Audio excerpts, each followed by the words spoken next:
So this is a video for the JULLISON emergency backup light with the backup battery. As you would expect, please make sure you are knowing what you're doing before you do anything. Hopefully this video will help you a little bit to utilize this device and select the device if it is something that will work for you. But I am just a reviewer here, trying to provide you some information, so don't take what I say as gospel, and everything should be with a grain of salt. So per the manufacturer installation instructions, you can see that there's a connection here from the switched line.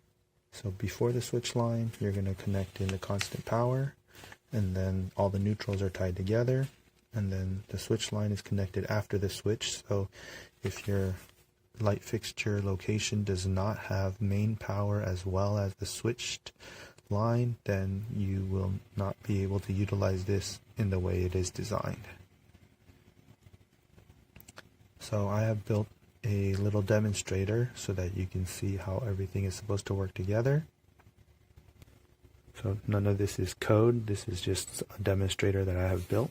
So what I did is I tied all three neutrals together, so neutral coming from the power source as well as the two neutrals for the emergency power and the LED driver, and then I tied all the hots together here with one line, this red one, going to a switch, and then from the switch going to the switch line. So constant power is also connected to this line power, constant power, line power, switch is here connected to the switch line, and then the LED disc is connected with this special connector.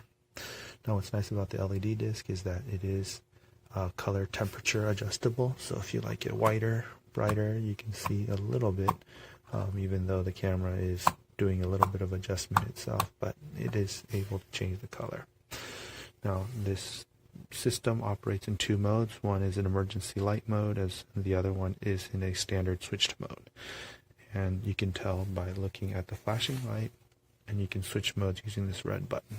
So in one mode, when you flip the switch, the light turns off. When you turn it on, it turns on. This is what you would expect. You can also make an emergency light mode where it is always on. So you push the red switch, the blinking light goes off, and now this will always be on regardless of the switch setting.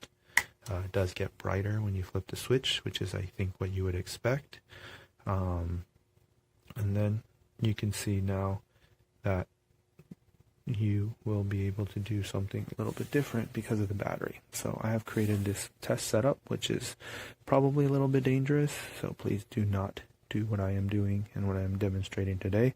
This is just a demonstration. So in standard switch mode, when you turn it off, it is off. When you turn it on, it's on.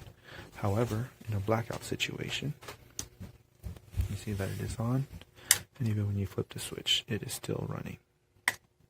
So regardless of the switch mode, when the main power is off, this light is going to be on and running off the battery. In the switched mode, so when the power is off, again, regardless of the switch state, the light is going to be on. Plug it back in. See, it is now turned off. So again, red light is flashing, that means it is in their standard switch mode.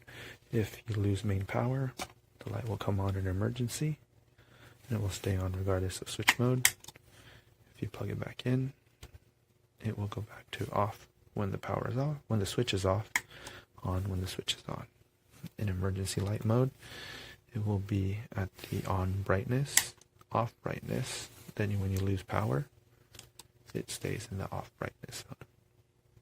I hope this is helpful to you, but just also note that if you cannot connect line voltage without the switch, if you cannot connect line voltage to the battery disc independent of the switch, then this light will not work for you. Also be aware that because of the design, there is a shock risk if you disconnect everything there's still a shock risk because there's a battery inside of here, right? So make sure that after you set everything up, that you make aware the new owner, whoever is going to be using this device, that there is a battery and that there is a shock risk even after power is out.